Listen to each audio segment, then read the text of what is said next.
হাসরে যখন বিচার কাজ শুরু হবে তখন সর্বপ্রথম হিসাব নেওয়া হবে নামাজের। নামাজ হলো ভেস্তের চাবি, তা আমরা সকলেই জানি, কিন্তু জানা সত্ত্বেও আমরা নামাজ পড়ি না। প্রিয় নবী হাদিসে বলেছেন, বেনামাজিদেরকে দুনিয়াতেই 5টি শাস্তি দেওয়া হবে। বেনামাজিরা দুনিয়াতেই এই 5টি শাস্তি না পাওয়া পর্যন্ত মৃত্যুবরণ করবে না। মৃত্যুর আগে তাদের এই শাস্তি ভোগ করতে হবে। প্রিয় নবীর এই হাদিসটি অবশ্যই শেয়ার করে দিবেন। প্রিয় নবীর হাদিস জেনে যে ব্যক্তি অন্যের কাছে শেয়ার করলো না, তাকে প্রিয় নবী উম্মত বলে পরিচয় দিবে না।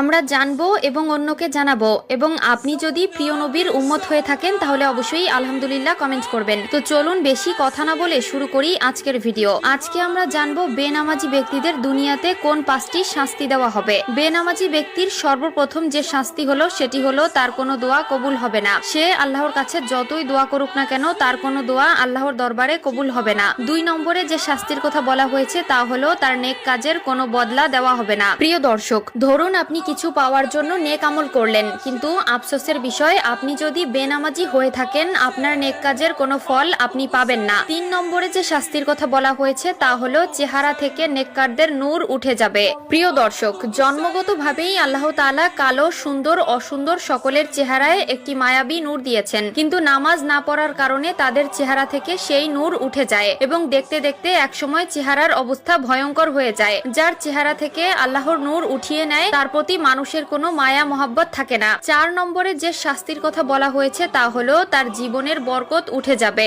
আয় রোজগারে বরকত থাকবে না, ব্যবসা বাণিজ্যে কোনো সাফল্য পাবে না, সংসার জীবনে একটার পর একটা অশান্তি লেগেই থাকবে।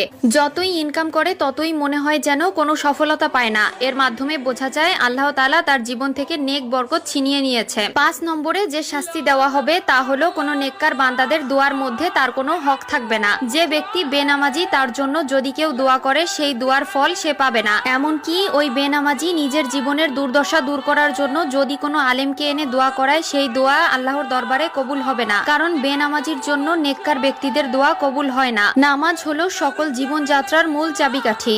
আপনি নামাজ পড়লে আপনার জীবনের সকল